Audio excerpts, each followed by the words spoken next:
രാമകൃഷ്ണന്റെ Francis Itty Cora എന്ന നോവലിനെക്കുറിച്ചുള്ള ഒരു ലഘുവിവരണമാണിത്. 15-ാം നൂറ്റാണ്ടിൽ ജീവിച്ചിരുന്ന നിഗൂഢതകൾ നിറഞ്ഞ ഒരു മലയാളി വ്യാപാരി. അയാളുടെ കഥ പറയുന്ന ഈ പുസ്തകം വെറുമൊരു ചരിത്രകഥയല്ല, മറിച്ച് നിങ്ങളെ പിടിച്ചിരുത്തുന്ന ഒരു മിസ്റ്ററി ത്രില്ലറാണ്. ഒന്നാമത്തെ കാര്യം ഈ നോവലിന്റെ കഥപറച്ചിൽ രീതിയാണ്. അത് വളരെ വ്യത്യസ്തമാണ്. ഇമെയിലുകൾ, കത്തുകൾ, പിന്നെ പല കഥാപാത്രങ്ങളുടെ അന്വേഷണങ്ങൾ, ഇതിലൂടെയൊക്കെയാണ് കഥ മുന്നോട്ടു പോകുന്നത്. ശരിക്കും പറഞ്ഞാൽ ഇട്ടിക്കോര ആരാണെന്ന് നോവൽ വ്യക്തമായിട്ട് പറയുന്നില്ല. പകരം കുറേ തുമ്പുകൾ തന്നിട്ട് നമ്മളെ, അതായത് വായനക്കാരെ തന്നെ ഒരു ഡിറ്റക്റ്റീവിനെ പോലെ ആക്കുകയാണ് ചെയ്യുന്നത്. രണ്ടാമതായി, കഥയിലെ 18-ാം കൂറ്റുകാർ എന്നറിയപ്പെടുന്ന ആ രഹസ്യ സമൂഹം.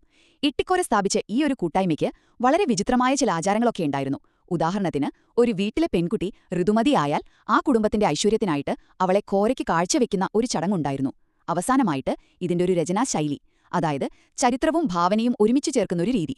സദ്ദാം ഹുസൈൻ, ജോർജ് ബുഷ് ഇങ്ങനെയുള്ള യഥാർത്ഥ വ്യക്തികളോടൊപ്പം സാങ്കല്പിക കഥാപാത്രങ്ങളെയും കൊണ്ടുവരുമ്പോൾ ഇത് സത്യമാണോ ഭാവനയാണോ എന്ന് നമ്മളൊന്ന് സംശയിച്ചു പോകും. ചുരുക്കി പറഞ്ഞാൽ, ചരിത്രവും നിഗൂഢതയും ഒരുപോലെ ചേർത്ത് വായനക്കാരനെ ആകർഷിക്കുകയും അതേസമയം അസ്വസ്ഥനാക്കുകയും ചെയ്യുന്ന ഒരു ഗംഭീര അനുഭവമാണ് ഫ്രാൻസിസ് ഇട്ടിക്കോര.